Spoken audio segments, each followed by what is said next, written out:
All right, everybody, here we go. Welcome into the high noon stream for today. What is it? Thursday afternoon. I am Pugs Moran. We do this every day, Monday through Friday, noon till whenever. Sometimes 2, sometimes 1:30, sometimes 2:30. Really depends on what's going on in the world. What is the high noon show? That's what you might be asking yourself. Well, I'll tell you what it is. It is all of the topics, all of the headlines, all of the trends. If it's happening in the world today, if people are talking about it, if it's something that's going on, if people at work are buzzing about it, maybe you hear somebody at the, line at the Starbucks mention something and you're like, didn't hear about that. Well, if you tune into this show every Monday through Friday at noon, you will hear about that because we specifically go through all of those little things that people are buzzing about. We call it High Noon, and it happens every Monday through Friday right here on the Radio Misfits podcast platform. We do a second stream. The second one comes on at 9 p.m. Central Standard Time. That one is called Pillow Talk, and it features myself, Pugs Moran, and James Parker. James Parker is a talk show host. Used to work with him. Good friend of mine. It's more conversational. The 9 p.m. show is more of a conversational show between two guys who don't really see the world the same way. Although, we keep the disagreements to a minimum because we like each other. But still, that's what Pillow Talk is. And right here, this is High Noon. Again, topics. That's what goes on here on High Noon.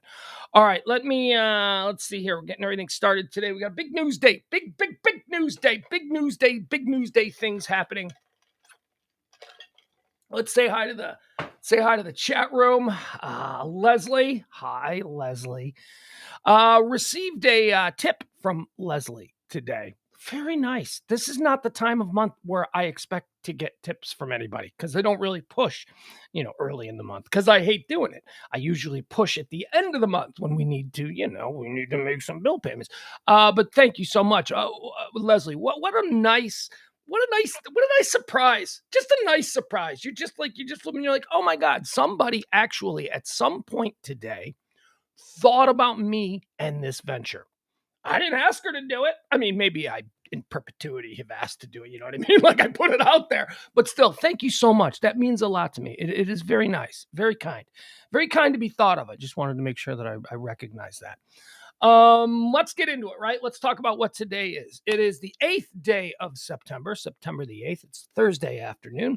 It is the year of our Lord 2022. Today, September the 8th, I'll have you know, is the 251st day of the year. There are 114 left of these bitches till we get to celebrate New Year's Eve. So as we say around these parts, get them New Year's Eve plans started. Here's how we do the show. Now, I know that there's like a big elephant in the room. Big giant elephant in the room. There's one big news story. That's the big news story of the day. And we're all sitting around watching like a bunch of ghouls. We'll get to that. How we cover the day. Really, this show is about the day. It's about this day. It is heavily reliant upon trending topics and the current events of the day. But it's also about what happened in the history of today, who was born, what people came into our world on this day.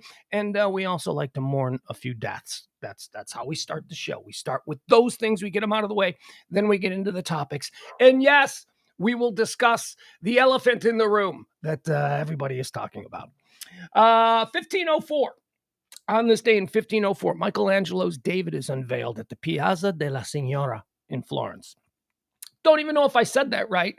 It's a fancy Italian word. I just rolled the dice on it. Piazza della Signora. I'm just going to say that that's how it's pronounced. And I think because I said it with such confidence, no one's going to question me. All right, here's what's interesting about this. Until I saw 1504, on this day in 1504, this is when Michelangelo's David was revealed.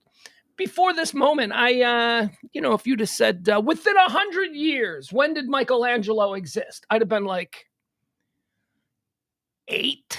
I guess I never really thought 1500s. Those Middle Ages are rough for me. Like the Middle Ages, between like the Viking conquest and like, all of like, so we're starting at like 10. Between 10, 11, 12, 13, 14, 15, right? Really, if we're being honest, right up until the Revolutionary War. That whole area of time is like, I don't know. I don't know what happened in there. You could tell me, like, is that when Julius Caesar was around? I mean, obviously I'm kidding on that one because I know Caesar was like in antiquity, but still, you know what I'm saying? Like, I don't know. When was Shakespeare around? Was Shakespeare around with Michelangelo? Michelangelo did David on this day in 1504. Was Shakespeare? I don't even know. Who were his I don't know. We'll move on. On this day in 1565. And I mentioned this because yesterday we were talking about Boston. Yesterday was Boston's birthday. Happy birthday, Boston. And I was talking about, is Boston like the oldest big city? Like the oldest big city in America? I'm not talking about Jamestown or little colonies that were like established. I'm talking like as far as like big cities that still to this day have like an NFL team. You know, they got baseball. It's a big city, millions of people. What is the old? And I thought maybe Boston might be the oldest of those. Although, you know, how long has San Diego been around? That's been like, right? That's been something for a while. I don't know. We'll see. But at any rate, I said there was a place in Florida that I know was the oldest place in America. And it was founded on this day. Look at this. Yesterday was Boston's birthday. I believe Boston was 1630, something like that for Boston. I don't know. On this day in 1565, I couldn't think of the name yesterday. St. Augustine, Florida. That's what I was trying to think of. St. Augustine, Florida is founded by Spanish admiral and Florida's first governor, Pedro Menendez de Avias. See, I try to do it respectfully the way the Latin ear is expecting it to be pronounced. I could do it the American way, and I could say Pedro Menendez de Avilas. You know, I could do it that way, but it's Pedro Menendez de Avilas. See, I like to show the respect for the beautiful language that it is. 1900, on this day in 1900, Galveston hurricane, and news for us here in Texas. Now, I'd always known about the Galveston hurricane of 1900. People talk, whoa, the big one came through in 1900. Dude, I didn't know 8,000 people died. 8,000 people died in the Galveston hurricane on this day in 1900. 8,000 people. That is just an unheard of number. That is just... 9/11 was only 3,000. Only. I don't mean to be disrespectful in that way, but you know what I mean? I mean, just numbers wise, just not body count. 8,000 is way more than 3,000 is what I'm saying. 1945, oh no, I'm sorry, 1921 on this day, Margaret Gorman, a 16-year-old, wins the Atlantic City pageant's Golden Mermaid Trophy. Pageant officials later retroactively dubbed her the very first Miss America. Very first Miss America. 1921. Want to talk about how creepy 1921 was? They put a 16-year-old girl up there to be judged by a bunch of 40 and 50-year-old men as to whether or not she's the hottest thing in America. A 16-year-old. She's 16.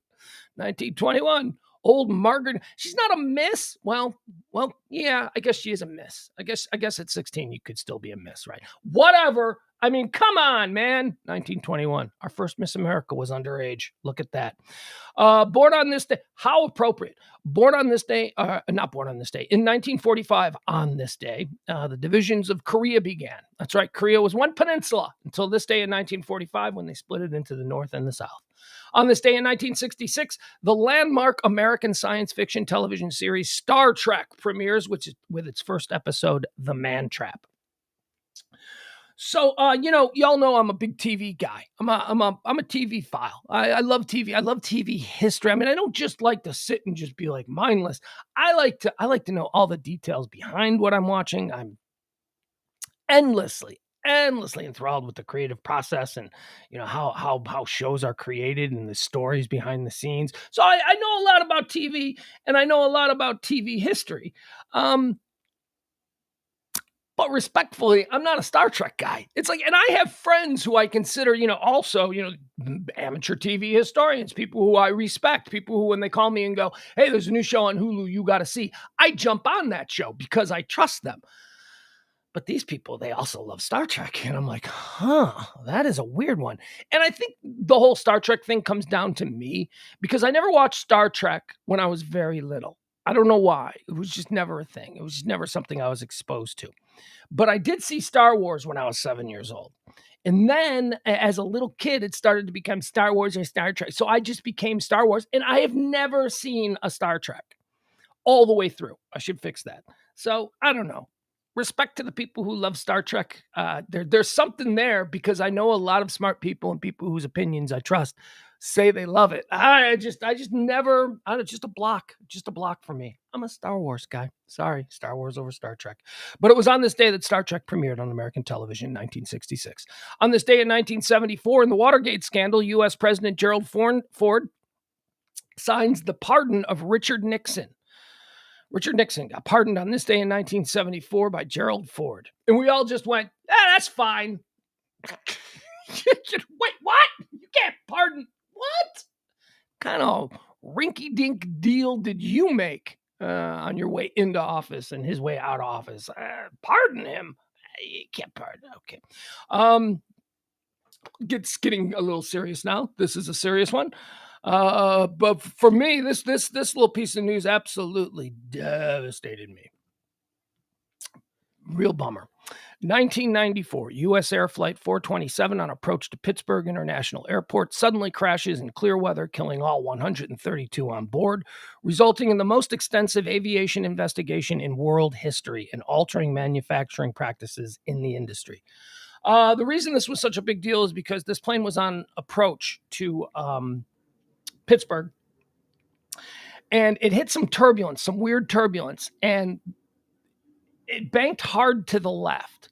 And there's audio recordings of it. You can hear the cockpit recordings. The pilot knew. It was probably occurred over the course of 8 seconds. There was 8 seconds where these people, 132 souls on board this plane, there was 8 seconds where these people knew that it was about to happen, and it was okay, so here, let's do it. Okay, so you're in the airplane, everything is doing fine.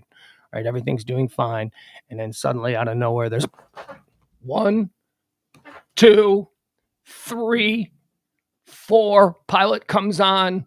We're going down. 7, 8, over. That's it. Your whole life. That's it. The 8 seconds. That's the 8 seconds that those people had to go through. And it crashed in a wooded area. So the reason that it became the largest investigation and recovery is because the plane, basically what happened is the plane was flying and it banked hard and then stalled and then went into a nosedive, and then the engines restarted and the plane was heading directly to the ground when the engines restarted. So it was so if you imagine, so it's flying, it banks because of turbulence, kind of goes into this thing, stalls, starts to head down like this towards the ground. The ground is here, and then the engines kick in and it right into the ground. I mean, disintegration. 132 bodies. They used like 20,000 body bags because things were everywhere. People were in their trees. I mean, it happened in a really terrible, really terrible and disgusting plane accident. And now I'll tell you why it was so big for me, because my friend Joe Duffy was on that plane. Had lunch with him 8 hours before. Joe Duffy was a sales guy at a radio station I worked at. He was my age. We all hung together in a group. We were all in our early 20s, and he was like a new sales guy, and he was going to Syracuse for his sister's wedding. His sister was getting married on Saturday, and this was a Thursday. I believe it was a Thursday, and he left Thursday evening. He was taking Friday off, and then saw the plane crash on the news. And it was the strangest thing, because this never happens. You never see a plane crash on the news and hear the details of the flight and then go, holy shit, I knew somebody on that flight. It was tragic. It was really, really sad. And not the least of which, I mean, at the funeral, my God, at his funeral, his sister, whose wedding was absolutely destroyed by the death of her brother 2 days before, she got up and just gave, it was unbelievable. Anyway, that was a big one for me. That was the only plane crash, the only big incident like that where I knew somebody involved and knew him well. I mean, Joe was one of my running buddies, me, Joe, and Doc. And yeah. So anyway, that was on this day. That was a sad day. On this day in 1994, I lost my buddy Joe Duffy. God, he was funny. All right, let's do some birthdays, huh? Some birthdays. Dude would be running like Clear Channel or iHeart at this point. He was a go-getter. He was a hardcore He had a career in front of him. He was good. I mean, we weren't hanging around with dopes, right? We were hanging around with guys that were getting us appearance fees and stuff like that. And Joe did. Joe took care of us. Okay, so let's do some births. 1925. All right, this is a big one. You could say that I've been waiting 364 days to be able to celebrate this man's birthday because he is, and we touched on this last night. If you were listening to Pillow Talk last night with myself and James Parker, we had a guest on, Lisa Marie, who is a New Orleans media personality, news, radio, all that kind of stuff. She was on with us, and she basically was talking about how she loves silent film comedy. She loves Charlie Chaplin. We started talking about the Marx Brothers, about how my comedy Mount Rushmore begins. The first face that we chisel into the mountainside for my personal comedy Mount Rushmore is Groucho Marx. Groucho, right there in the side of the building. Now, this next man whose birthday we're celebrating today goes right next to Groucho Marx. He is, in my opinion, the greatest comedic actor that has ever lived. And he was born on this day in 1925. Ladies and gentlemen, I present to you the late, great, the genius, Peter Sellers. Peter Sellers, born on this day in 1925. Peter Sellers draft! Oh, my favorite comedic actor of all time. You better believe we're doing a Peter Sellers draft on this, what would have been his 75th, 85th, 95th, 97th birthday. Let's go with the first round in the Peter Sellers draft. This is, of course, a draft of all my favorite things that Peter Sellers has done. We keep it limited to film, although in some cases we may delve into their television or music discography. But let's keep it to film with Peter Sellers, because even though the guy was a legend, one of the most iconic radio broadcasters in the history of the BBC, maybe not broadcasters, personalities in the history of the BBC, who then went on to a career in movies. We could spend a lot of time talking about the Goonies. We could spend a lot of time talking about the Breakfast Show. We could spend a lot of time talking about all of the audio genius that Peter Sellers was involved in long before they decided, let's put him in movies because he's like really good. Peter Sellers draft with the first pick. Not even, I mean, come on, this was the first pick since November, right? When the college teams were still playing. We knew this was going to be the first pick in the Peter Sellers movie draft. My favorite film of all time, absolute cinematic perfection. Stanley Kubrick's great Dr. Strangelove, or How I Learned to Stop Worrying and Love the Bomb, comes in at number 1. That's right. Dr. Strangelove, everybody calls it. But the true name of the movie is Dr. Strangelove, or How I Learned to Stop Worrying and Love the Bomb. Best film ever made. I'll die on that hill. Although I probably won't die, because I've really never had anybody who has come up to me and gone, that movie sucks. You know, everybody who has ever challenged me on that has gone, oh yeah, okay, I can see that. Okay. You know, so, please back off. Dr. Strangelove, best movie ever made.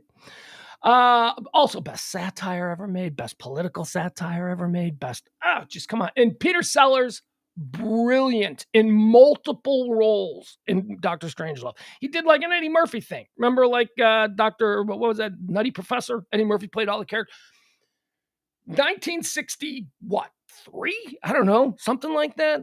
Dr. Strangelove, he's playing all these different characters, completely different characters. Genius film. Number 2 in the Peter Sellers draft. Oh my God, another absolutely great Kubrick film. Lolita. I mean, it stands to reason, right? If Strangelove is my favorite movie, and Kubrick is my favorite director, and Peter Sellers is my favorite comedic actor of all time, it would stand to reason that I would have a number of Peter Sellers, Stanley Kubrick collaborations in this draft. And I do, the first 2. How about 3, the third pick, The Mouse That Roared. The Mouse That Roared. Brilliant Peter Sellers comedy. Okay, so I guess we had to do this, right? I don't like what they turned into, but the original 1962 Pink Panther, the original Pink Panther, Blake Edwards directed, Peter Sellers stars, really funny. Really, some of the best physical comedy in that some of the most Chevy Chase great at the pratfalls. Peter Sellers. Robin Williams throwing himself on stage. Peter Sellers. Unbelievable. And then with, so what do we got? We got first pick, Dr. Strangelove, second pick, Lolita, third pick, The Mouse That Roared, fourth pick, The Pink Panther, fifth pick, his final film, Being There, Chauncey Gardner, Being There, easily top 10 of my favorite films of all time. I'd have to really look at that list, but Being There is fantastic. Oh, are you kidding me? We've got some undrafted free agents that are heading to camp in the Peter Sellers draft. That's right. We're bringing in the Party. We're bringing in the Bobo. We're bringing in Casino Royale. Casino Royale. Have you ever seen Casino Royale? I'm not talking about the Daniel Craig movie from a couple of years ago. I am talking about the original interpretation of Ian Fleming's James Bond character, Casino Royale. It was done, this is 1965 maybe. It was done as a, so they wanted to make this movie, and Albert Broccoli, the guy, the executive producer of all of the Bond movies, was already making Bond movies. He had made 3 straight Bond movies with Sean Connery. And so these guys came in and they're like, yeah, we want to do a Bond movie. So we optioned the rights to this book, and somehow they got it. And somehow, I don't know what the legal wrangling was, but they were allowed to make a movie with James Bond based on an Ian Fleming book that wasn't in the official James Bond canon. David Niven played James Bond in this. Who else played James Bond? I think Woody Allen was in it. Woody Allen played Jimmy Bond. Peter Sellers played James Bond. Anyway, it's about all these different people impersonating James Bond in this casino, and you're trying to figure out who. Anyway, great movie. It's the only James Bond movie that I've ever seen from beginning to end, and it's the one that's non-canon. What's New Pussycat gets brought into camp. There's a Girl in My Soup gets brought into camp, and The Lady Killers get brought into camp. There's a whole bunch more that we could choose, but Peter Sellers, for a guy that was around as long as he was, he didn't have like the output of, like, he wasn't doing like 2-3 movies a year. When I looked at Peter Sellers' filmography, I was like, man, the dude didn't make a dud. The dude really just did pretty much good things and quality work and everything. So there you go. Born on this day, Peter Sellers died tragically young in 1980. Also born on this day, Patsy Cline. Patsy Cline, born on this day in 1932. Born on this day in 1938. American broadcast legend, longtime radio personality, immortalized his early career. No, not early career. Was it early career? Well, it was in the Army. Adrian Cronauer. Good morning, Vietnam. Adrian Cronauer, born on this day in 1938. Born on this day in 1941, Bernie Sanders. That's right, that Bernie Sanders, that guy, Bernie. Bernie's born on this day in 1941. Got complicated feelings towards Bernie. Don't really know how I feel about Bernie. I'll listen, but yeah. Also born on this day, Amy Mann, American singer, songwriter, guitarist, and actress. Wasn't there some weird fun fact about Amy Mann that oh yeah. Okay, first of all, Amy Mann, I love her. I love Paul Thomas Anderson. So of course I love Magnolia. So of course one of the reasons, that Magnolia is so good is because of the wall-to-wall Amy Mann soundtrack that Paul Thomas Anderson used in Magnolia.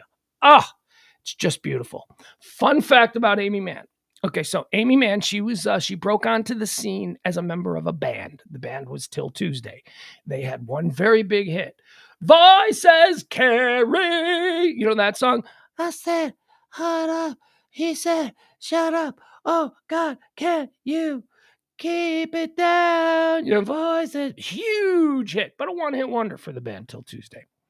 She left the band. She goes on. She has a wonderful solo career where she's just such a beautiful singer-songwriter. She's really great. But did you know, Amy Mann fun fact, did you know that the song Voices Carry was written about, this is a weird one, Al Jorgensen of Ministry? That's right! The Till Tuesday girl, Voices Carry, wrote that song about a short-lived relationship that apparently broke her heart with Al Jorgensen of Ministry. There you go. Fun facts. Also born on this day, 1971, David Arquette. David Arquette draft. That's going to be a hard pass. Born on this day in 1971, Martin Freeman, British actor. I like Martin Freeman. looks like an elf.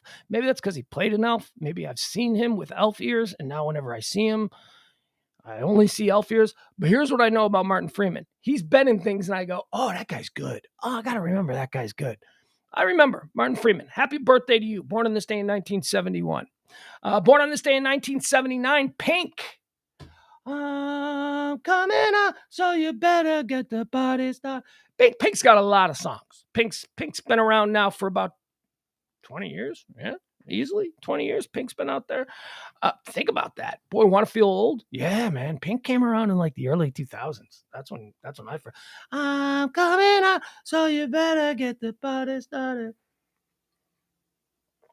I had a very bizarre, awkward run-in with Pink once. We used to go and cover the Grammys every year, and we were staying at the hotel, The Standard in downtown LA.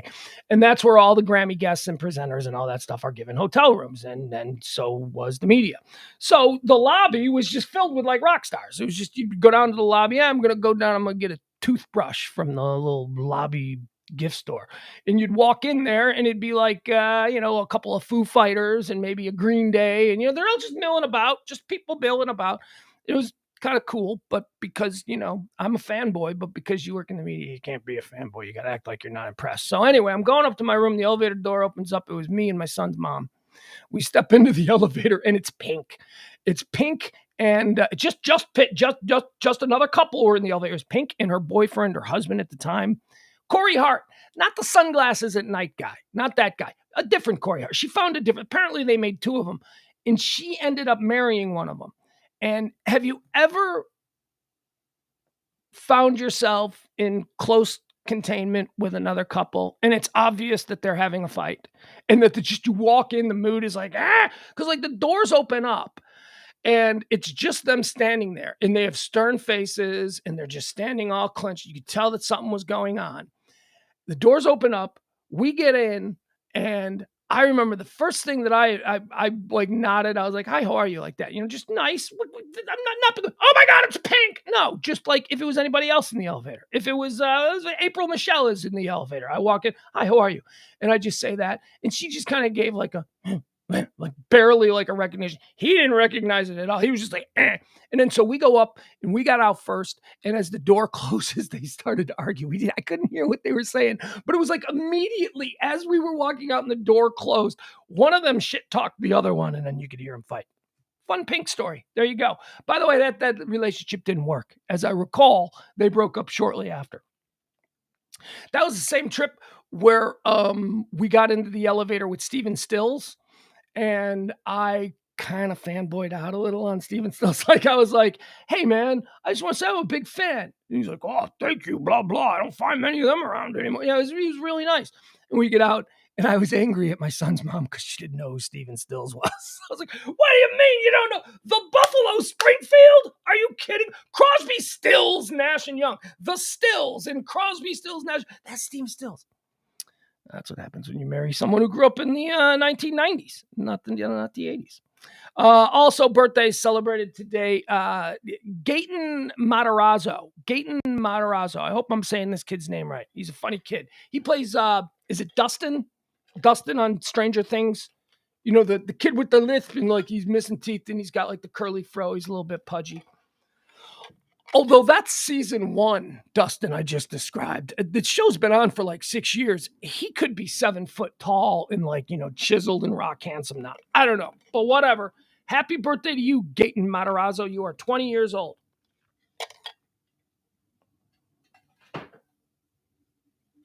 All right, so I'm watching this.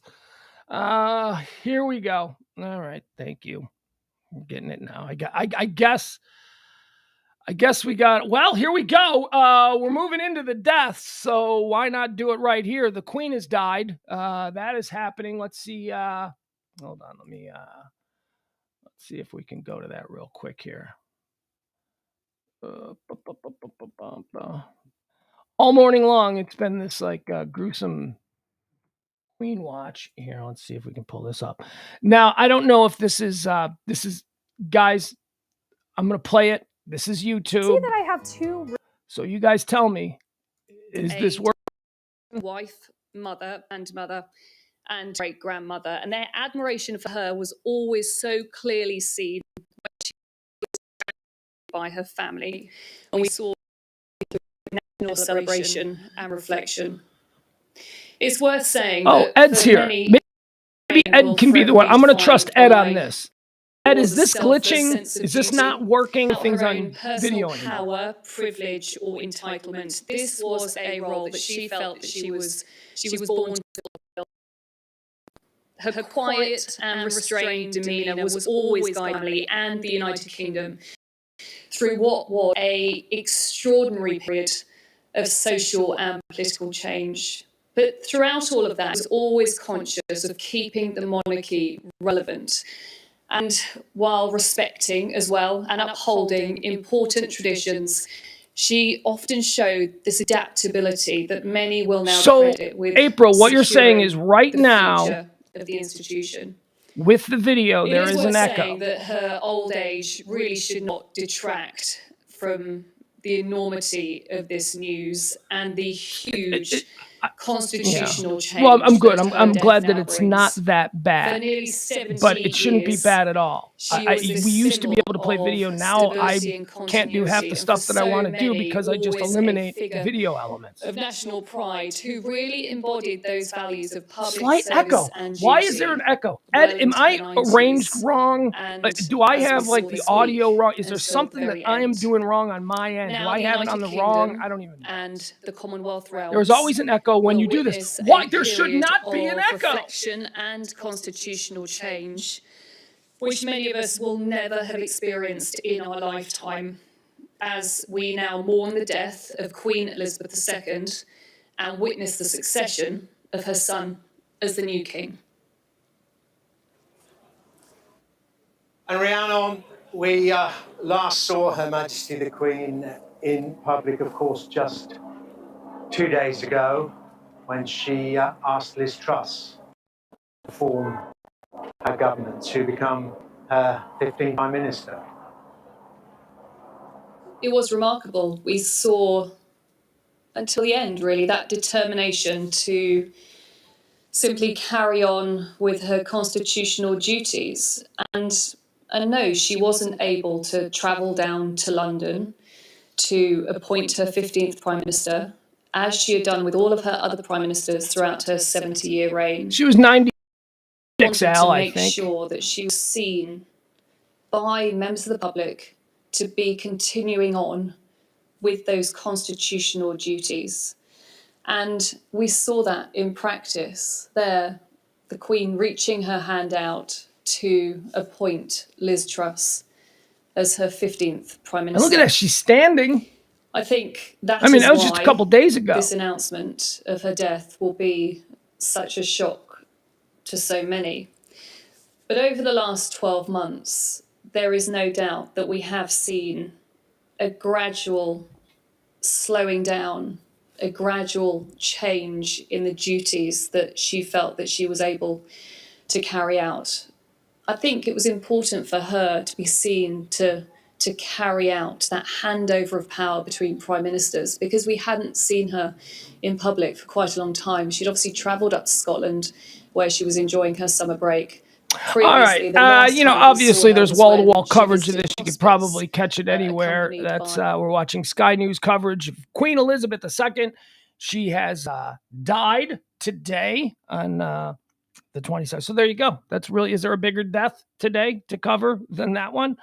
Let's get into the trends. Let's get into what everybody's talking about. And we don't have to move too far away from that subject, because the Queen is, she's been sick for a while, right? I mean, she got the Rona. Remember that? She got the Rona like 6 months ago, and we were all like, that's going to take the old bird. And it didn't. She held on for another 6 months. I mean, they're saying that this is not Corona related, and that's fine. She's 96. This could be related to virtually anything. I mean, she's 96. She could have inhaled wrong, right? And blew out her lung or something. I don't know. But let's talk more for a second here. I am a well-noted royal watcher. I've been obsessed since I think I'm 12 years old and I woke up at like 4 o'clock in the morning and started watching the Prince Charles Diana wedding, watched it live. Yeah, I was like a 12-year-old boy. Just sitting there watching it. My bedroom is just filled with like football posters and girls in bikinis, but here I am waking up at 4 o'clock in the morning to watch the royal wedding. Very complicated young man. So I've always been obsessed with specifically the British royal family, but royalty in general. And let's stay focused on my obsession at times with the royal family. It's not that I think, oh, it's just such a dream to be a princess. Oh, it would be so nice to be a princess and have Prince Charming. And oh, it's just look at them. They're so majestic. Oh, royalty. I want to be a princess. It's not that. It's not that. You know what it is? You know what my obsession is? How the hell did a whole nation of seemingly normal people, seemingly like us, just decide that this one family is super more important than all the rest of us simply because of the vagina they slid out of? I don't understand that.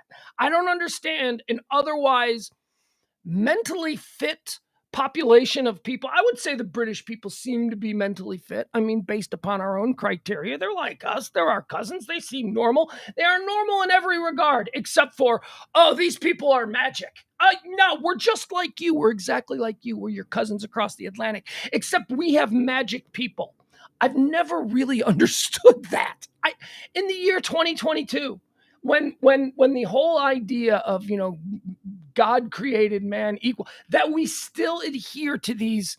I mean, I get why you needed kings and all that kind of stuff back in, 100, 200, 300 years ago. But no, we are attempting to become a civilized world culture, right? Right? We're trying to get away from, all of the middle age type stuff. We are seeking democracy around the world. The idea of one man, one vote. That's a very popular notion. How are you going to make magic people still a thing in 2022? Magic people. I don't get it. So how is this going to affect? This is going to affect one of the things that I love The Crown. You guys watch The Crown? Do you guys? I mean. So I will say this, having said all that about magic people and how absurd that entire idea is, and how I think that what we witnessed there is just an entire country engaging in some kind of mass mental deficiency. They have all just agreed that they're going to be stupid, crazy, and make no sense on this one issue. So that's what we're witnessing. Mass delusion among people who are otherwise exactly kind of like your neighbor who's a QAnon member. Kind of the same thing, right? Like, that's absurd. That's insane. This is like, I had a friend who was from England, and she was totally normal. She was totally cool and totally fun until the subject of the royal family came up. When the subject, she's normal, smart, well-educated, pretty, fun, cool, a cool chick. She was our cool friend from London. She was cool. Except when you go out drinking, and if anybody brought up the subject of the Queen, she was like, she would knife fight you. She would like get into a thing. You don't talk shit on the Queen. And I just always thought, this is absurd. This is like this now, looking at the world we live in today. This is like when, you go out and you meet somebody for the first time and you're having a great time. You go out to dinner, you go out for drinks afterwards. You're in a big party with people. You think you've met a new friend, and then all of a sudden they go, JFK Jr.'s coming back. That's what it was like. This girl was normal in every regard until it came down to whether or not the Queen was magic. And, then that was a deal breaker. The Queen is magic. The Crown. I love The Crown. And because I love watching The Crown on Netflix. And by the way, here's a little inside knowledge for you. I have a friend who is super. He's like me. We like a lot of the same things. I've been trying to get him to watch The Crown for, since it started in 2016 or something. I'm like, dude, trust me, you're going to like The Crown. He's like, I don't want to watch none of that Downton Abbey bullshit. Like, that's what people think. People think The Crown is about, I'm the queen. What will I do today? No, that's not what The Crown is about. The Crown is quite possibly the best chronicle of modern history that I have ever seen depicted on television. The Crown is a show about history, and it's also about some of the bullshit that went on in the family. There's some Succession elements, if you like HBO Succession. The Crown certainly depicts some elements of Succession, like treachery and palace intrigue. But for the most part, every episode of the Crown is about the Queen being a witness, a front row seat to some major world development.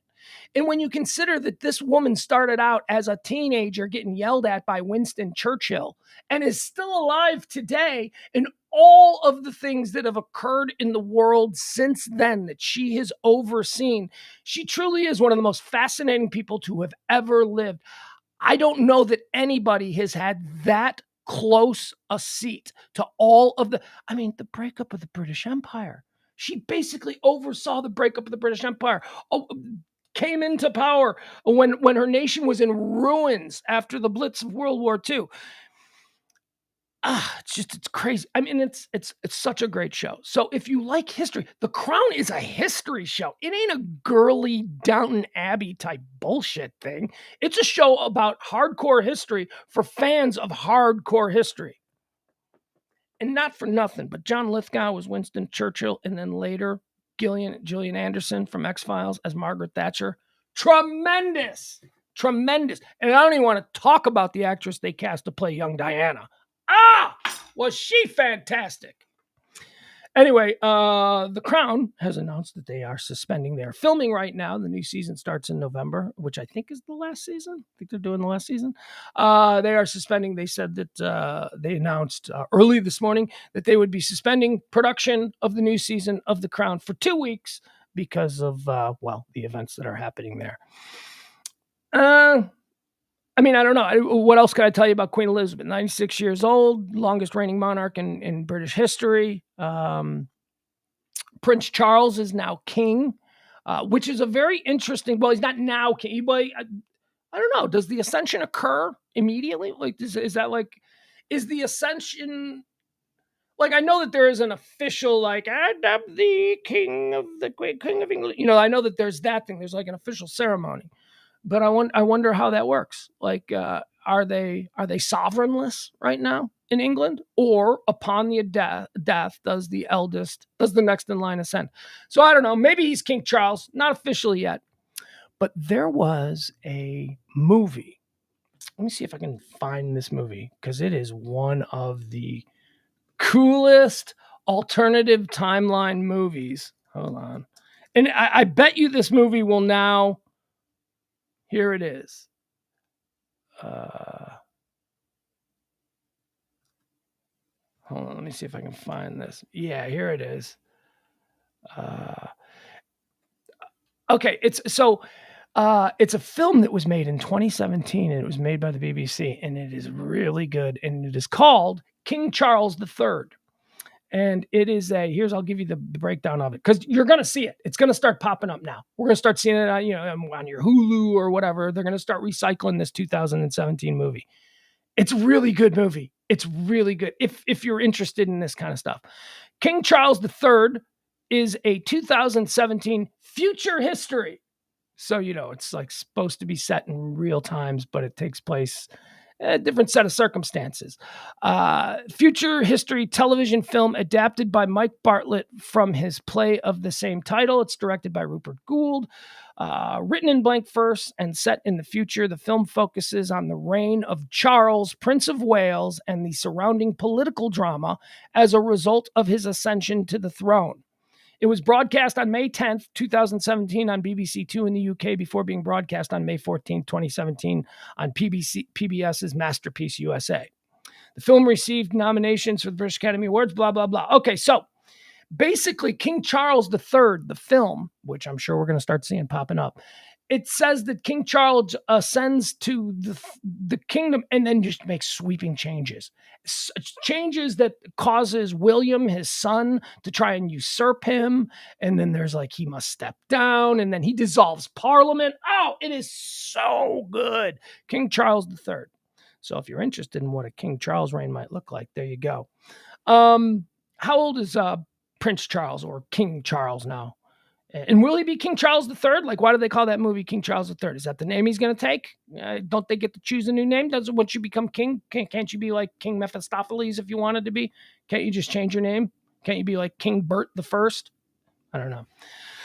All right, so now we got everybody gets bumped up. Everybody in that family gets bumped up on the list. So you got William now as heir, and Charles is king. All right, let's move on to some other things. Jeff saw it. It was a great movie. Yeah, it was a good movie. Yeah. And Jeff points out that the movie partly became true because Harry was going to leave the family in the movie. Yeah, Jeff, how weird is that? This movie was made in 2017 and it depicts Harry as being the one who wants out of the family. And now here we are in 2022. And that was true.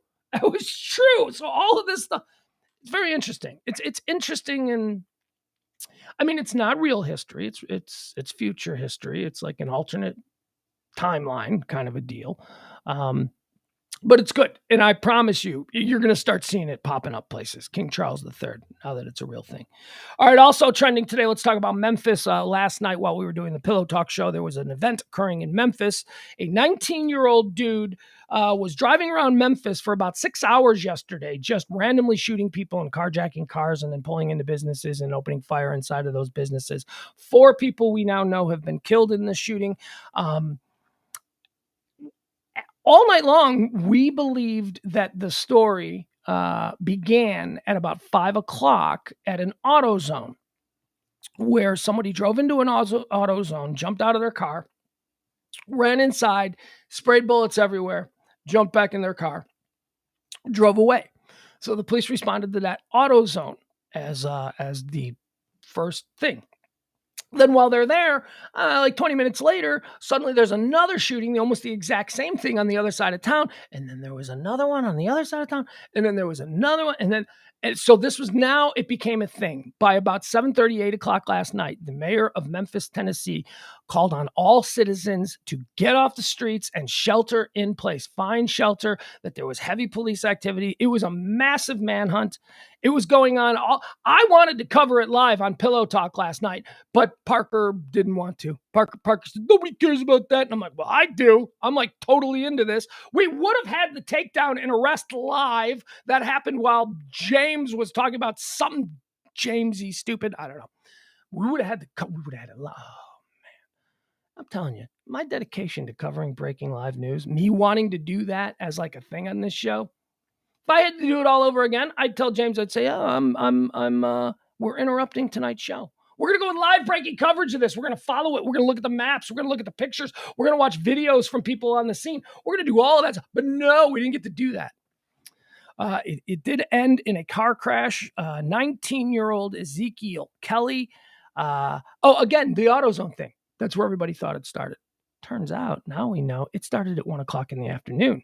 He just killed one of his boys. There was like an argument on a street corner, and he just point blank killed one of his boys. And then he jumped in his car and disappeared for a while, and then started this shooting spree that went on, I don't know, I guess you could say it started at 1 o'clock in the afternoon and went all the way to about 9:30, 10 o'clock at night. All right, let's see here. Hell of a week for Memphis, though, huh? I mean, we've been talking about Memphis a lot. We had Eliza Fletcher, the school teacher and billionaire heiress granddaughter who was abducted, kidnapped, and murdered after a night out on the jogging trail. We had that. That was Friday. That took us all the way into Tuesday. And then we've got this now. We've got Wednesday. We've got the shooting spree, Memphis shooting spree. Here's something that I wanted to mention. And here is a headline that sort of backs up what I scream about all the time. Nope, hold on, got to turn that off. Here's the headline. Are you ready for this, folks? Memphis shooting spree. CNN, MSNBC, and all primetime network shows avoid breaking news and arrest of Ezekiel Kelly. This is the problem with people who only get their news from cable news. Cable news is a good 2-3 hours behind the actual news now. News breaks in real time, and as it's happening, we, the general public, are now getting to see how the sausage is made. We get to see all of the changes and details as the events unfold in real time. I used to be in the habit of, when I see something online and when it looks like it's a big story that's developing, my first move was always jump over to CNN, see if CNN is on it. It was almost like I relied upon CNN to confirm or legitimize in some way that this was a real news story. I haven't done that in a couple of years because I'm telling you, every time a news story breaks, whether it's a school shooting, whether it's some sort of a terrible incident, and some other kind of, street violence, whatever it is that is happening, if you switch over to CNN, you will not get it. You will be watching all of the information unfold for a good hour to 90 minutes before CNN or MSNBC, and even for the most part, Fox News. Fox News is also like this. They will not cover actual breaking news because, I don't know, they got to talk about Mar-a-Lago, because I don't know, they got to talk about whatever it is that's going to keep us divided, one side over here, one side over there.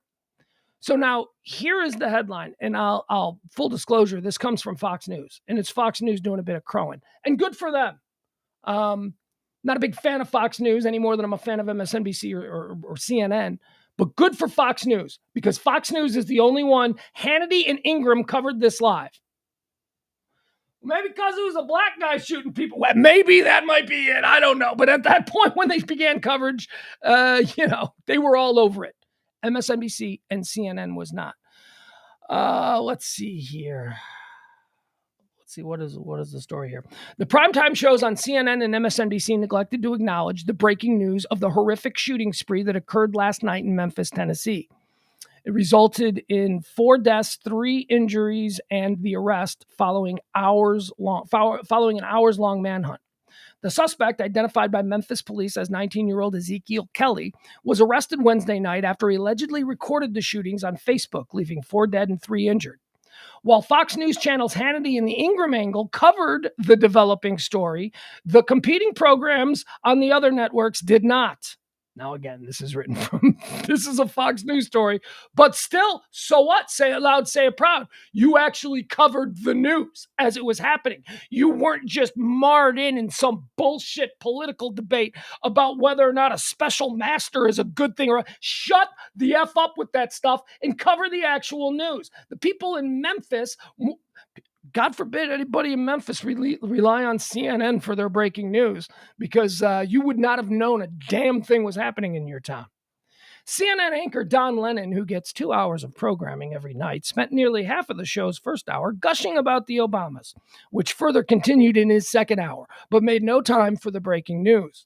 Notably, Lemon famously declared in 2018 that white men are the biggest terror threat in this country, a claim that may be undercut by Wednesday's shooting spree, as the Memphis suspect is black.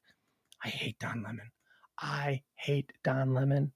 Look, man, I have this great ability. I've always had it. I can look at you and I can observe you and I can tell if you're a con man or not. Don Lemon is a con man. Don Lemon is not legit. I look at Don Lemon no different than I look at Donald Trump. I look at Donald Trump and I go, how can you not see that this guy is a sideshow barker? How can you not see that when you look at Don Lemon? How can you not, or any of the other people that are just so completely broken, who big giant corporations have put in the hot seat and designated them the ones that inform us? Like, I don't want my information coming from Don Lemon.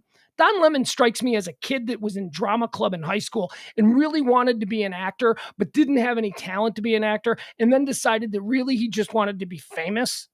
And so he went into news because what the hell? I can act like a news person. That's Don Lemon's act. It's an act. And by the way, I've known Don Lemon. Don Lemon was a reporter in Chicago. He was a young cub. He's always been a bit of a, I just don't like him.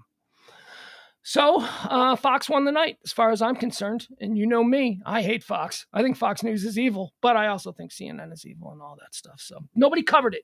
I guess Fox did, but I don't watch Fox, so I missed it. But if you wanted the news, you know who covered it? You know who I watched all night last night? I was watching local Memphis news, Fox 13 in Memphis. Woo, they broke into their primetime coverage. All of the local Memphis news people were out there covered. They had people on the streets. They had helicopter shots. They were chasing cars. It was incredible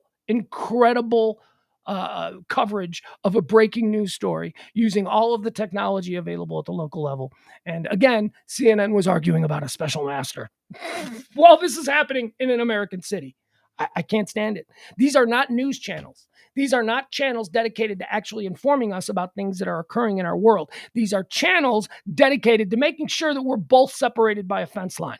That's all they do. That's all these news channels do. It's not about telling us when you got to stay off the streets in Memphis. It's about what you should think about a special master. And they're going to have two guys in suits screaming at each other about it for an hour every night. An hour? Shit. Try more like 20 hours a day. Speaking of con men, all right, Steve Bannon is trending.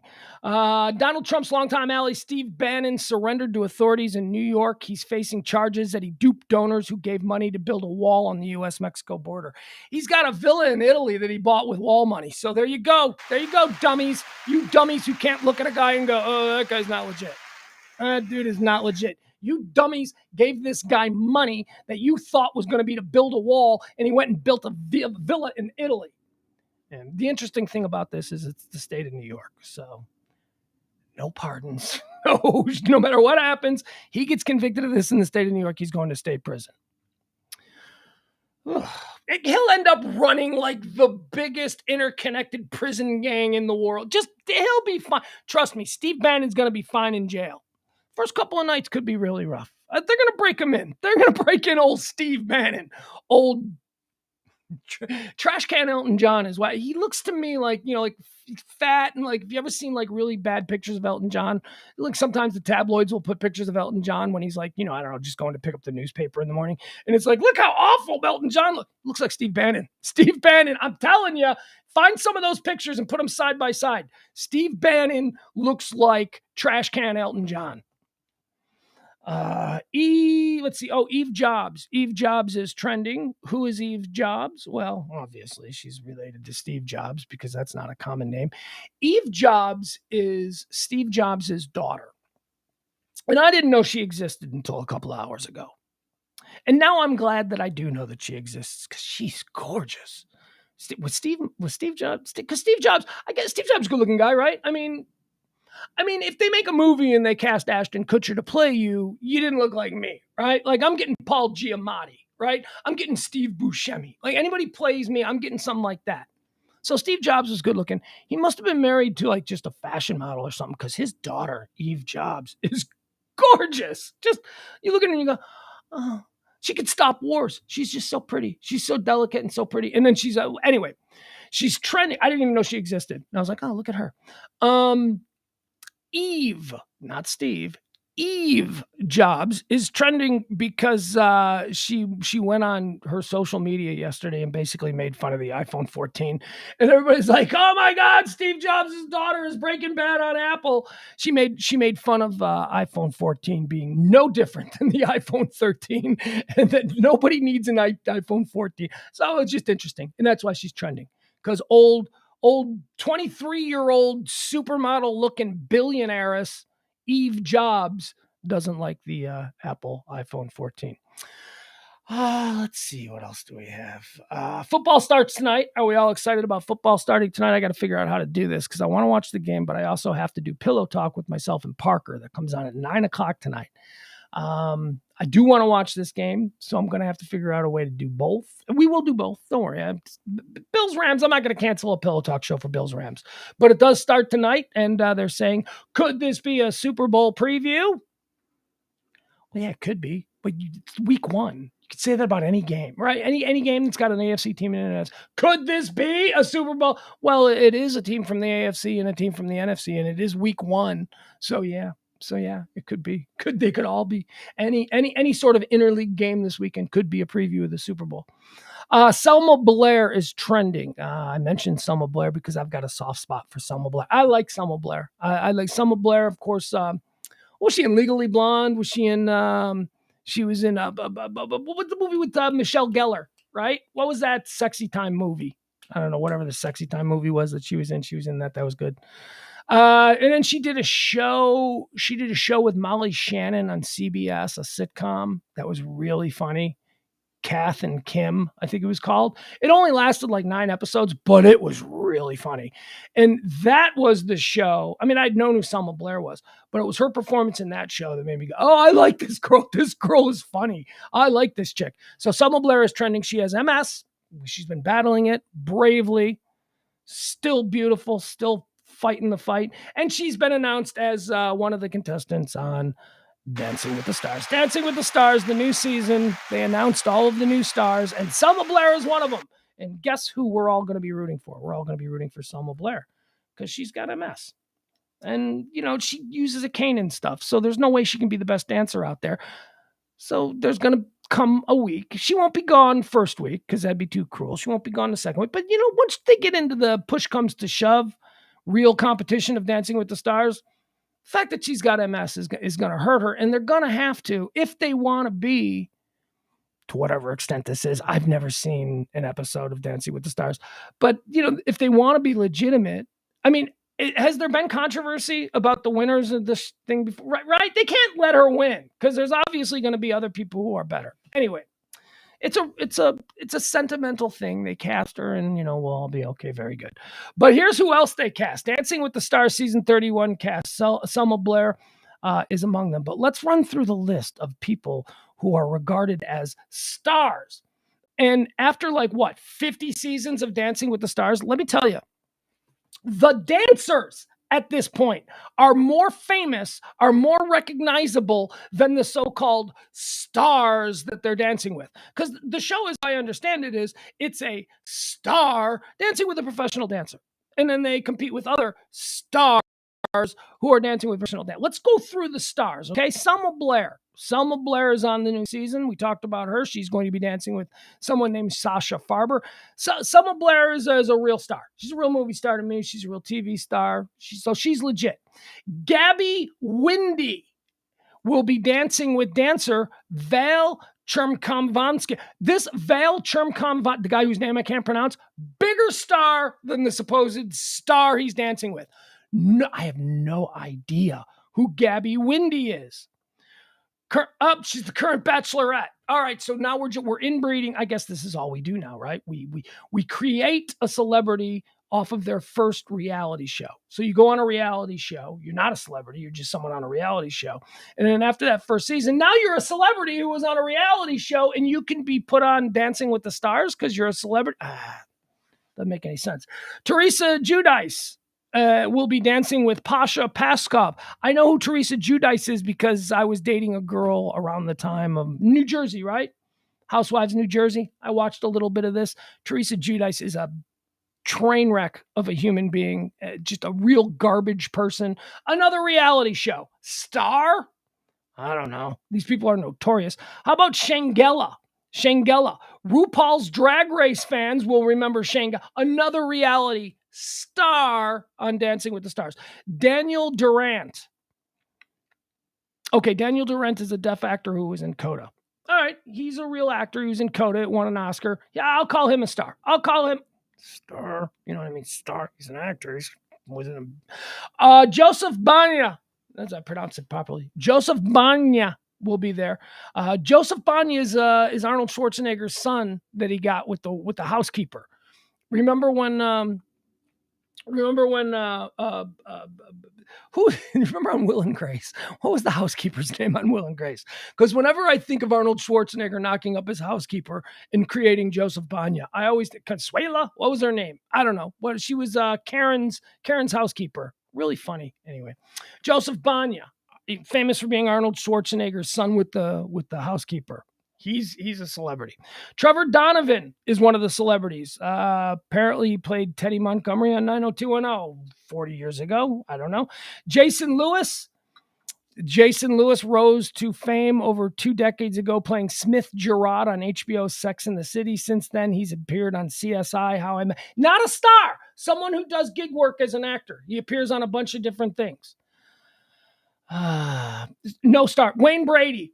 Okay. All right. When Wayne Brady is like, okay, Wayne Brady, Selma Blair, and the dude from Coda. I will put them in legit. Sam Champion is dancing with Cyril Burke. Sam Champion's a weatherman. Sam Champion began his career at Eyewitness News in 1988, where he is now the weather anchor. He received a Peabody Award for his coverage. Now, did Sam Champion, is he on a national level now? Because I know that there were times when he would fill in on Good Morning America, but he wasn't like the official Good Morning America weather guy. Sam Champion is a local LA weather guy. It'd be like if we put Troy Dungan on Dancing with the Stars and went, he's a star. Not to anybody outside Dallas, he's not. How is this? All right. Vinny Godagino. Oh, look at that name. Boy, oh boy. Vinny from Jersey Shore. Is he a star? No, because again, he's another reality star guy. All right, that's it. That's the list. I don't even care. Is it the list? I don't know. I don't even know if there's more. None of those people are famous. Give me a, impress me. Give me Paul Rudd. Give me a real star. Give me a Scarlett Johansson. This is so stupid. These are all just reality stars and local weathermen. And you know what? Doesn't matter to us because we just want to watch people dance. We're just going to line up. We're going to sit on these couches and we're going to watch these people and we're going to act. Can't do it. Also trending, Bernard Shaw is trending. I just trashed CNN, so let's go back to a time when CNN was real news. Bernard Shaw has died. He died at 82 years old. He is the when I think of CNN, like when it first started, and in my 20s and in my 30s, I think of Bernard Shaw. He's the guy when I close my eyes and think of a CNN anchor doing breaking news. Whether it was bombs over Baghdad, remember the start of the Persian Gulf War? It was Bernard Shaw who was there in Washington, anchoring CNN. Here, I'll give you a look at him, just so you remember who Bernard Shaw is, because he hasn't been on TV in a hell of a long time. But he died. He died today. So here he is. Let's give you a look at him, just so you know who Bernie Shaw is. Just in case you're like, I know that name, but I don't remember the guy. There he is. He's this. Look at him. That's a man I'll take the news from. That was a man who gave me all my CNN news between 1985 and 2003, something like that. There he is. Bernie Shaw. An anchor, died of old man stuff. Bernie Shaw, who was CNN's lead anchor for 20 years and distinguished the network's coverage of such landmark events as the Gulf War, died Wednesday. The Warner Brothers Discovery-backed outlet disclosed. He was 82 and had contracted pneumonia that was not related to the coronavirus. Okay, so he got sick and died. There you go. Bernie Shaw. Oh, he seemed like a pretty cool guy. The Crown is trending, but we already talked about why it's trending. The Crown is trending because they have suspended operations. They're not going to do any more shooting. They're not going to do any. They're going to take a couple of weeks off and kind of regroup and figure out how to proceed. Maybe they got a new ending to the series. I mean, do they suddenly? Because I believe they're shooting the last season. Do they now write a new app? I don't know. I do not know. There's a list. Unhappiest people on the planet. I love my studies. I love my global happiness studies, what with being, manic depressive and whatnot. Who are the unhappiest people in the world? We got a list here. Who do you think are the most unhappy people in the world? Well, I'll tell you, looking at this list of countries, yeah. I mean, no matter how unhappy we think we are here in the United States of America, trust me, we're doing better than the average guy on the street. In Afghanistan, Afghanistan comes in at number 1 in the negative experience index. Here's your thank you for visiting Kazakhstan. Here is please, I'd like you to fill this form out. It is a negative experience form. Afghanistan came in at number 1.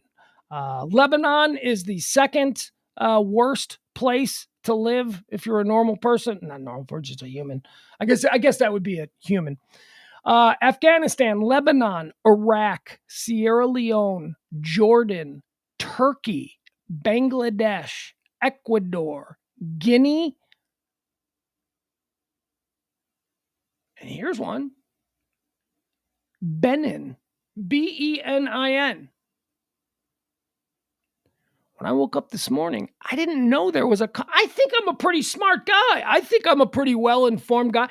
I did not know that there was a country called Benin. No idea. Didn't even. And then you go to the Benin Wikipedia page and it says Benin, formerly the Republic of Kasastasa. And I'm like, I didn't know that existed either. When was it that? And before that, it was French, Dutch, Hinterlands. What? I've never heard of any of this. But Benin is a country. And it comes in 10th on the list of the unhappiest people on the planet. Benin. It's a country. Maybe I've never seen them in the Olympics parade of flags. Maybe that's it, because that's one of my favorite things about the Olympics opening ceremonies. I like to sit there and I like to learn about new countries that I didn't know existed. So I guess if Benin doesn't have an Olympic team, then I guess I wouldn't know they were a country. There you go. You're not a country if you don't have an Olympic team. That's where I live. Jeff says the birthplace of voodoo. Don't know if it's true. Sounds right. Gonna go with it. Benin, birthplace of voodoo. It's been confirmed. All right. Well, guys, look, that's it. That's it. That's all we got as far as like all the stuff. So let's jump into what's happening in real time, huh? Let's see what's going on here. I mean, there's a bunch of other shit, right? I mean, there's a whole bunch of, just a bunch of shit I don't want to talk about. Prince Andrew is trending. That's kind of weird. That was a picture. I saw a picture of that.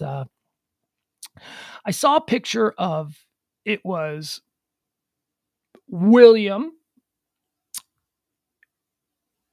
Andrew, who's trending, Edward, and Edward's wife, Sophie. And they were in a car and they were pulling into the gates at Balmoral in Scotland, which is the Queen's country residence, where she passed away just about a half hour ago or so. And this camera just it was like right up inside the car. You saw, I mean, it was so detailed.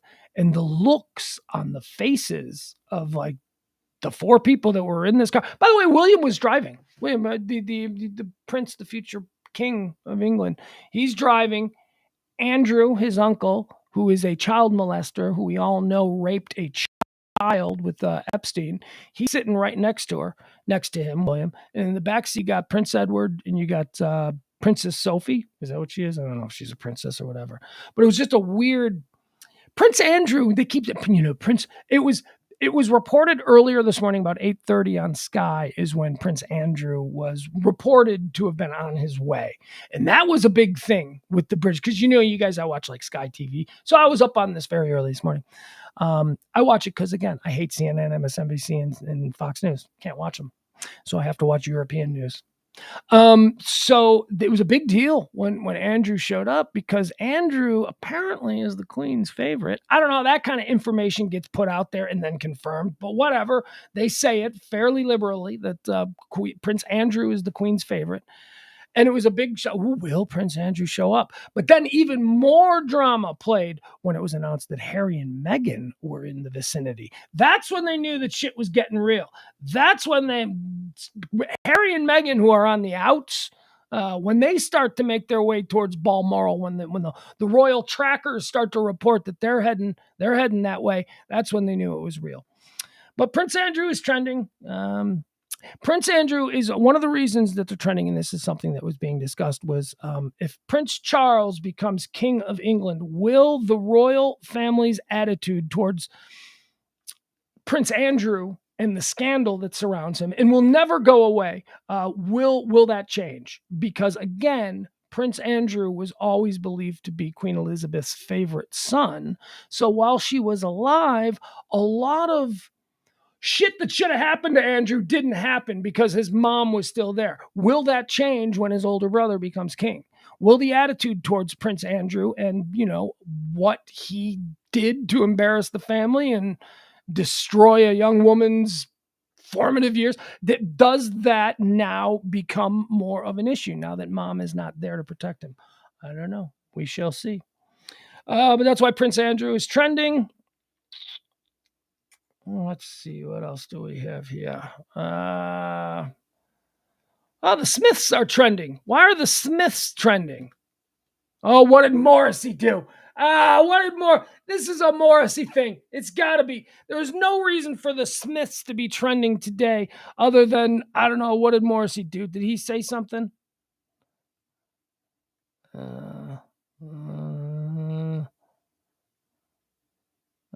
I'm trying to figure out why the Smiths are trending. Oh, well, the Queen is dead, obviously. Oh, that makes sense. I didn't even put that together. All right. Queen is Dead by the Smiths. It's about to be number 1 on Spotify. Promise you. All right, let's see why that. Oh, and look, and now the Queen is dead, and the Smiths are trending. All right. I'm checking to see if it's already number 1 or if it's up there on the top of the charts. I bet it would be. I mean, if it's trending, the song and the band is trending, so bear with me, folks. What is my kid doing? Why is my kid listening to music?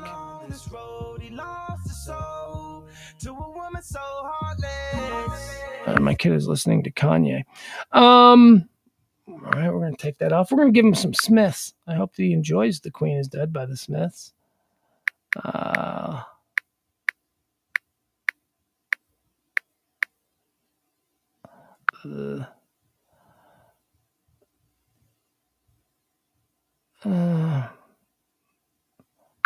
we go. All right, here we go. From the 1986 album, The Queen is Dead, here is the Smiths, The Queen is Dead.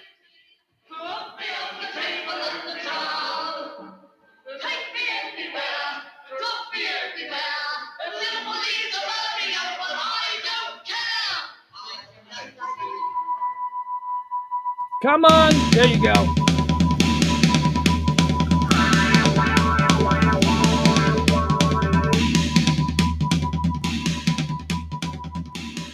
Oh, yeah, look at this.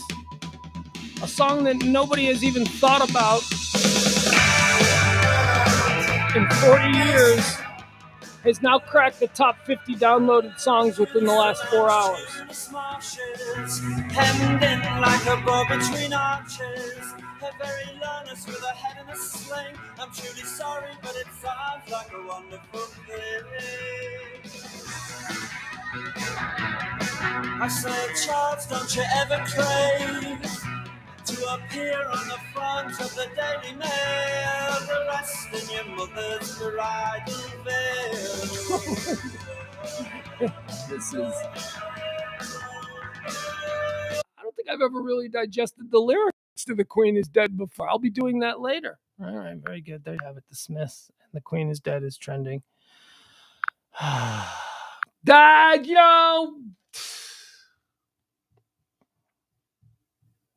I'm happy for Mar. He'll get a little... Is he dead? No. But I don't want Morrissey getting any money. Morrissey... Don't even get me started on Morrissey. All right, let's see what else. Nick Castellanos is trending. Don't know why. Don't care. That's baseball. We don't really talk baseball here because if we were going to talk baseball, I could talk baseball for hours, but we don't do that here. Meghan is trending. Meghan Markle. She showed up. She's, what is she now? What? No, she's not. I was going to say, what is she in line? She's not in line, right? They took themselves out of line. Harry and Meghan, they stepped out. I think, I don't know what's happening there. She Died is trending. Steve Bannon is trending. We talked about that.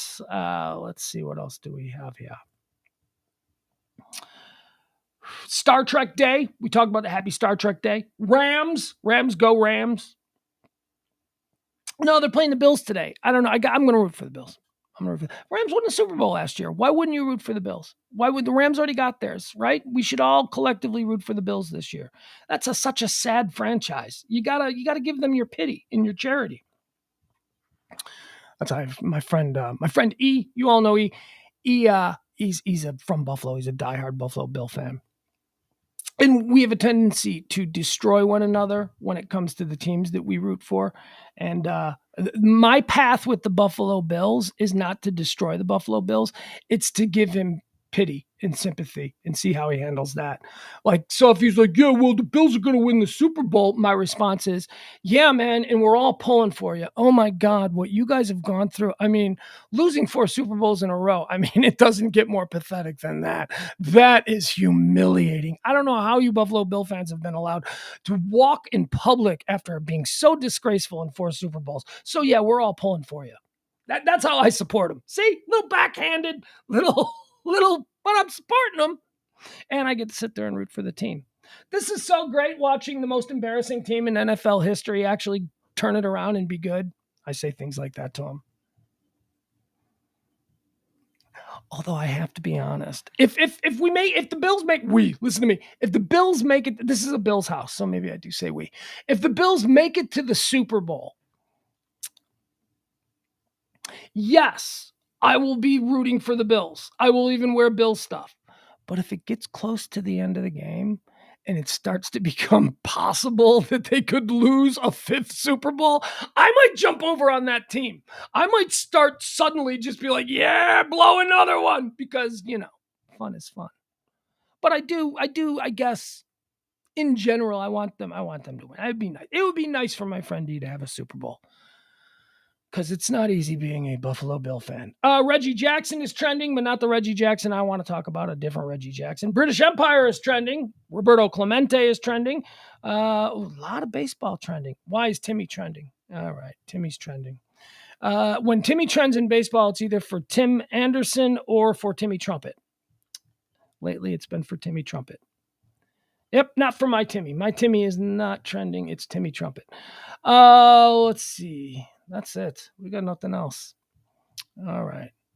Every day I prepare 12 topics, because 12 topics with the proper due given each topic comes out to about 2 hours of a show. I did 12 today. I ripped through. It's only 90 minutes. It's only been 90 minutes today. King Charles.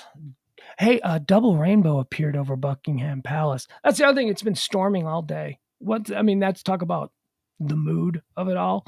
It's like all these cameras out in front of Balmoral and Buckingham Palace, just storming. And a rainbow appeared over Buckingham Palace because the Queen died. Whatever. If you want to take some peace, if you want to take some meaning in that, that's fine. I think it's just a rainbow because it was raining, and that happens a lot. And there have been a lot of rainbows when the Queen didn't die. So, what else do we have? Any stories? Steve Jobs' daughter says new iPhone 14 is the same as the 13. She's trending. She's getting some headlines now.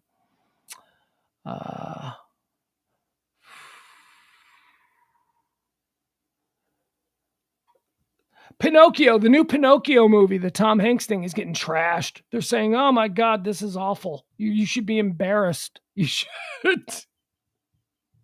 Tom Hanks particularly is being torn down for his role as Geppetto in the new. What is it? Is it live action? Is it like is the Pinocchio? I don't know what it is. It looks weird. I'm not seeing. Look, I don't have a child under 10, so I'm not going to go see Pinocchio. There's no way in hell my 13-year-old son wants to go see Pinocchio. He's gonna be like, what? Isn't there a Fast and the Furious out that we can go see, Dad? That's like where the 13-year-old wants to be. He's not into Pinocchio, so I'll never see it. Let's see. What else do we have here? Yeah, there's nothing. All right. What's happening in the chat room? Ross Rubio, I must kill the Queen. Reggie Jackson. I don't get that, Ross, but we'll go with it. Jeff says, hasn't been real easy for us Bears fans either. No, Jeff, it has not been easy for us Bear fans. However, and look, I have as I keep saying, I have a 13-year-old son who is a diehard football fan, who it's very difficult with him living here in North Texas. He is a Cowboy fan. He is a diehard Cowboy fan. He loves football. But from his birth, he has been indoctrinated into bear down culture. So he is also a fan of the Chicago Bears, although they are decidedly at 13 years old, they are his second team. The Bears are his second team. That's fine.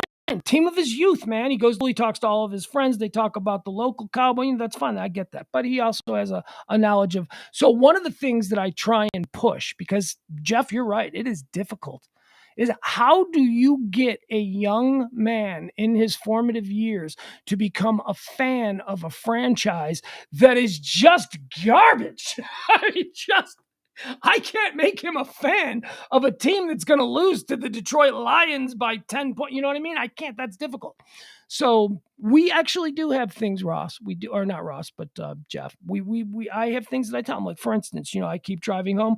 We're the charter franchise of the NFL. The Cardinals technically get to claim they're number one, but the Bears are the number one franchise in the NFL. We founded it. The whole reason that the Cardinals are the first to sign the charter is because George Halas handed the pen to the owner of the Cardinals, because George Halas didn't want to be the first guy to sign it because it was his function. He was being courteous. The Cardinals at the time were his crosstown rival. They were business rivals. They hated each other. So it was a show of kindness that George Halas handed the pen to the owner of the Chicago Cardinals, who signed the NFL charter first, followed by the Chicago Bears. It's the only reason that we're not the charter franchise. We have more Hall of Famers than any other franchise in football. Maybe that's because you go back further. True. We also have more championships than any other team in the NFL. More titles won. Well, how about Super Bowls? Okay, so we're 1-1 in Super Bowls. You're right. That's the modern era. But when you're trying to convince a 13-year-old that there is a reason to stand pat and hang with a team, we do have reasons. Unlike Buffalo, who it's like, what did you guys do? You had O.J. Simpson and blew 4 Super Bowls. That's Buffalo. They got nothing. They got nothing. They deserve the win. What else do we have here? But let me tell you something, Jeff. Here's the other thing I'll say. Since this is the day of the new NFL season, my Bears are going to be our Bears, Jeff. We'll call them our Bears. Rob's here. So Rob's also a Bear fan. Our Bears are going to be not good. They're not going to be good. But here's the thing. They're good bad. Like, let's compare them to the New York Giants. Okay? So like the New York Giants, another iconic NFL franchise, NFC team. The New York Giants are bad. The New York Giants are a bad team. They got a great receiver room though. I do love their wide receiver. Anyway, the New York Giants, they are a bad team who doesn't know they're bad. They haven't completely torn down yet. They're still patchworking shit. They still think that they can, run to a 10-7 season or what. They're not trying to be great. They just think they've got something, and they don't. They don't have a quarterback. They don't have an offensive line, although they did draft well. So maybe their offensive line is going to be better. At any rate, that's the Giants. They're bad. Chicago Bears are good bad. The Chicago Bears are good bad because they know what they are. They tore everything down. Everybody trades whoever. With Khalil Mack, Akeem Hicks. We traded everybody that was worth anything, and we accumulated draft picks, and we are good bad in that we are stripped down to the studs. We have, are you ready for this, Jeff? Are you ready for this, Rob? How exciting is this? We are going to be heading into next offseason with the largest salary cap space in the history of the offseason. The Bears are going to have more money to spend in free agency on monster talent to surround their quarterback. And they believe they have their quarterback. New York Giants, bad. New York Giants don't know if they have their quarterback yet. At least the Bears, the organization, and the fans, those of us who have watched, we feel like we got our quarterback. Okay, we got our guy. He's got nothing right now. He's going to get his ass kicked again, but it's only his second year, and let him develop. Then we're going to build around him, and we'll be fine. So although times do look bad for us Bear fans, it's good bad. It's good bad because we recognize where we are, and we know what we're trying to do to move to the next level. Teams like the New York Giants have no idea how bad they are. They're just like, all right, let's overpay for this guy. They're in such tragic cap space problems. They're terrible. Meanwhile, Chicago Bears have a quarterback who they want to build around, and we've got a 6th round draft pick starting game 1 at left tackle. That's the Bears. A left tackle. We took a left tackle, arguably the linchpin position on the offense. The most important position in 2022 offense is if you're going to be a vertical team, if you're going to be passing and you are a passing, the left tackle position is an important. We got a guy that probably wasn't even going to get drafted. Never played it down in the NFL. He's our starting left tackle. Big giant freak kid. Hope he's good. What? Could be one of those diamonds in the rough, right? I mean, they found a guy in the 5th or 6th round and they went, we'll take a flyer on him. They get him into camp. He starts beating the shit out of everybody. And they're like, holy crap, this 6th round left tackle is going to be our starter. I don't know. Hopefully, knock wood. See, guys, at this point, I'm out of show. And you want me to just talk White Sox and Bears? Because I can do that for the next 4 hours. Oh, you don't think I can do sports talk radio? You just watch. You don't want to hear it because probably won't be good. But I could do it. I could do sports talk if I needed to. All right, let's check one more round, latest trends, and then we'll get out of here for the day. We'll come back at 9:00 for Pillow Talk. Pugs and Parker proudly present Pillow Talk. My buddy comedian Brad LaCour just tweeted, so is Prince Charles the new queen? Ah, look at that. That's cute. I am intrigued as to why Nick Castellanos is trending. What did he do?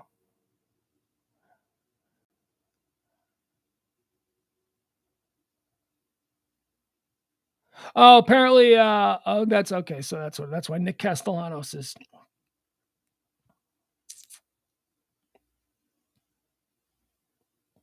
Why is he's trending with the Queen?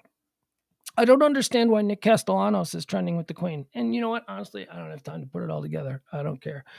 Jeff Ballard, let's talk politics. Never. You'll never talk politics with me. Talking politics is for broken people.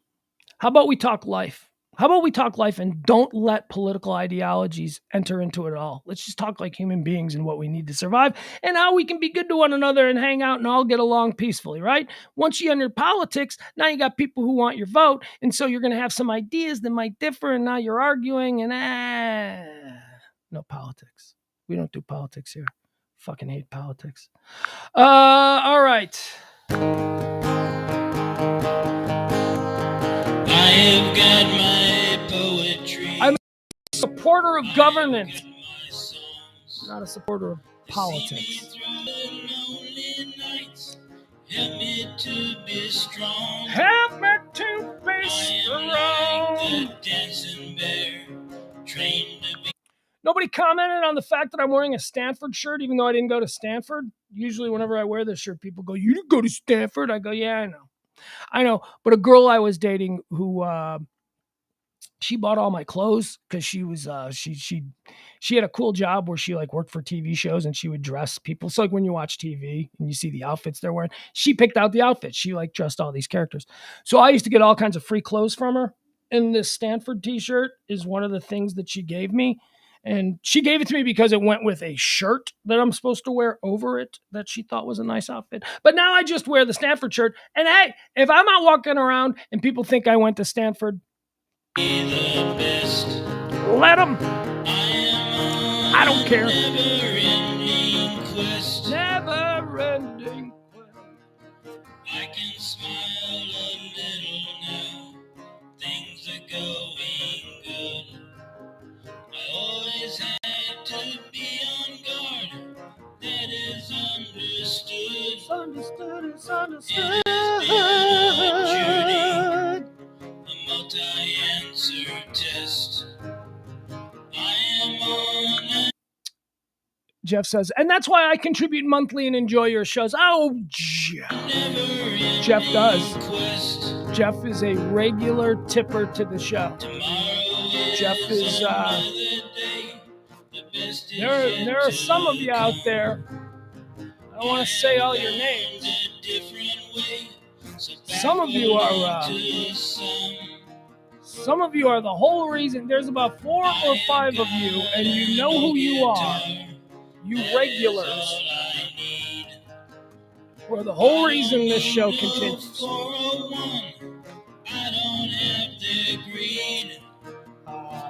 So true.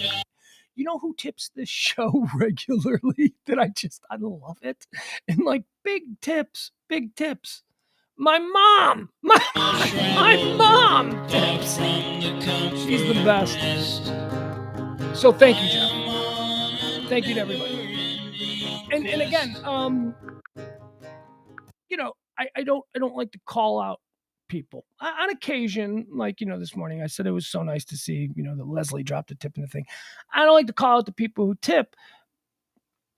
And maybe I should, if I was a better businessman and a better fundraiser, maybe I would call out the people and attempt to manipulate others to tip. But I don't want to call out the people who tip because I don't want to make the people who don't feel bad, because you don't have to tip. You don't have to support the show. It's not my appreciation for you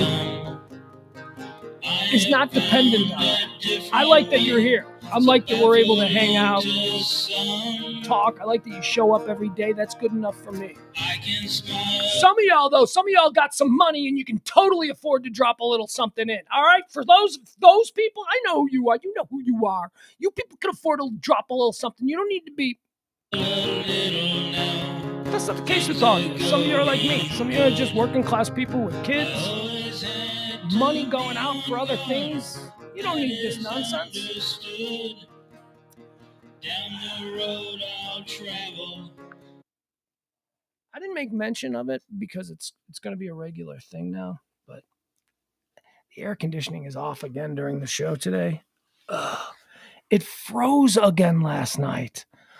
I don't know why it's freezing every night now. Every night I wake up. Every morning I wake up, and the guest house is freezing. It is freezing, and then I reach up and I feel the outlets, the little blowers. Put my hand up by the blowers, and it's not blowing, and that's because the unit freezes. A solid block of ice freezes around the unit inside the wall. And you got to turn it off. I don't know why this is happening. I don't know why. Anyway, it's fine, though. I can work through it because it fixes itself. All I have to do is just spend a couple of hours without the air conditioning on. And I've decided that those hours are going to be the show hours. So you'll enjoy me and my flop sweat now. Because no air conditioning during the show. All right, we got to go. See you tonight at 9 o'clock for Pugs and Parker proudly present Pillow Talk on the Radio Misfits podcast platform.